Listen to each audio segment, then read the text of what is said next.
A landmark case pitting the U.S. government against Google over the dominance of the company's world-dominating search engine began in a Washington courtroom yesterday. This case is about the future of the Internet and whether Google will ever face meaningful competition in search, said Justice Department lawyer Kenneth Dintzer as the United States government began making its case against the tech titan.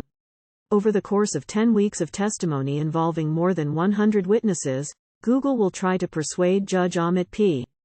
Mehta that the landmark case brought by the Department of Justice is without merit. Held in a Washington courtroom, the trial is the biggest U.S. antitrust case against a big tech company since the same department took on Microsoft more than 2 decades ago over the dominance of its Windows operating system. Even for Washington, D.C., I think we have the highest concentration of blue suits in any location here today, Mehta joked, observing the dozens of lawyers assembled in his courtroom. The Google case centers on the government's contention that the tech titan unfairly forged its domination of online search by forging exclusivity contracts with device makers, mobile operators and other companies that left rivals no chance to compete.